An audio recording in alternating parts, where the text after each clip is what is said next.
Greetings everyone. Today is the third Sunday of Advent, and traditionally today is called Gaudete Sunday. Gaudete means rejoice, and you'll see that all the readings today, whether it be from Isaiah, the first reading, the Psalm is from the Magnificat, the second reading is 1 Thessalonians, and the Gospel, there is a theme of joy and a call to joy on this third Sunday of Advent as Christmas approaches.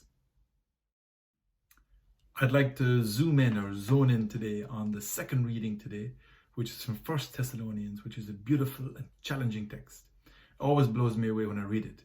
And it's also, amazingly, the very first Christian written text. Paul wrote it in 50 AD, and it's the earliest document we have of Christianity, which makes it really a precious and beautiful document. Today's text is right at the very end of his letter, and so it's like a summary statement at the end. And Paul says, rejoice always, pray unceasingly, in all circumstances give thanks. Now, I could have understood if Paul said, cheer up, things are not so bad, or increase your time of prayer, or from time to time give thanks. But that's not what he says.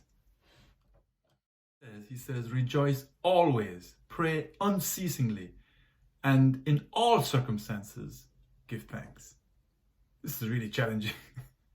Actually, it's so challenging that it forces us to look at joy again, to redefine it, because Christian joy is just on another level. There are happy, peppy people who always upbeat, from the Monty Python movie, always look on the bright side of life.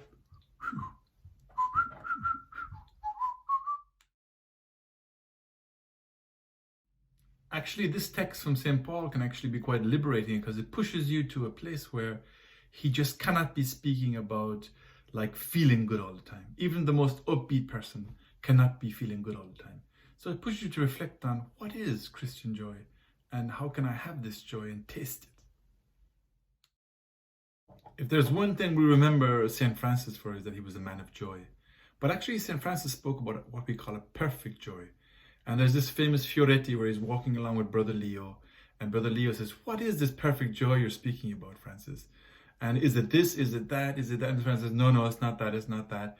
And then Francis goes on to tell him, because they're walking and the weather is kind of cold. And he goes, and if you knock on the door of your brothers and he says, go away, and he does not open for us, but makes us stand outside in the snow and the rain, cold and hungry until night falls, then if we endure all those insults and cruel rebuffs patiently, without being troubled and without complaining, and if we reflect humbly and lovingly that the porter really knows us, oh, Brother Leo, right, that perfect joy is to be found there. Obviously, the joy that Francis is speaking about here is an inner event. There is joy that comes from the weather, outward, objective, whether you're in a good mood, whether somebody said something nice to you, whether you just seen a lovely concert of music and you're happy, or you just had a nice little drink with friends and you're joyful. That's good. That's an emotional joy, and it's a good thing. But the perfect joy Francis is speaking about here is an inner event.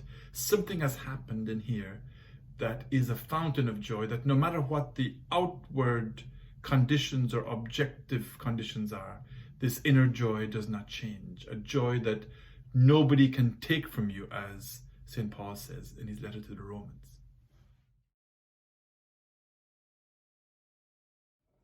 So this text from St. Paul, rejoice always, is not an invitation to be like on an emotional high all the time, to be like in a constant giddy state of exaltation. That's exhausting. Sometimes you feel down psychologically, but there's a deeper peace and joy that comes from the good news of the gospel, the presence of Jesus, even in the most difficult situations. Here's what I think that Paul is pointing to, is that there is, like, through the death and resurrection of Jesus, a victory that's of such universal significance and so powerful and so complete that no negativity that the world can throw at you can ever undo that or touch that inner place of joy and victory. To some events in life, it's healthy to be angry, or it's healthy to feel sad. It's healthy even sometimes to feel things where psychologically you feel down. But you know that deep down, even in all of that, I'm convinced of that victory has been won. And that gives us a fundamental peace and joy that the world cannot take away from us. It is such a happy day when we've touched that inner joy that nothing can take away. No matter what the objective reasons to feel down, or even the psychological moods that we go through, whether it be high or low, there's a deep, abiding inner peace. And I saw this at work really very powerfully in the life of St. John de Brebeuf. Around about his feast day this year, I was reading how he died and how for hours and hours he and his companions went through terrible sufferings and torture. Now, he was working with the Huron tribe in Canada, and they had an enemy called the Iroquois tribe. And they were captured, the whole village was captured, and he was tortured, and he died a very slow and painful death. But actually, the way he died converted many Iroquois tribe who were totally like natural religion, never touched Christianity before that.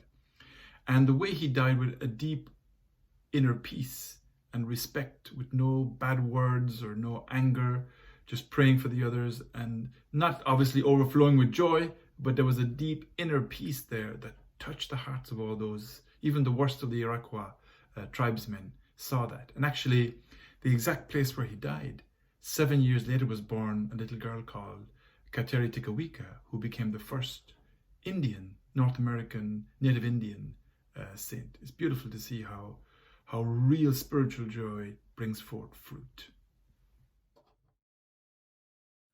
So my prayer for you this Gaudete Sunday, as we approach rapidly the gift of the birth of our Lord Jesus Christ, that the birth of this infant child Jesus can bring you true spiritual joy, perfect joy, a joy that nobody can take away, and that the Lord may banish any barriers of pain or anger or frustration, resentment, sadness or guilt, that this joy, true inner joy, may flow in your life.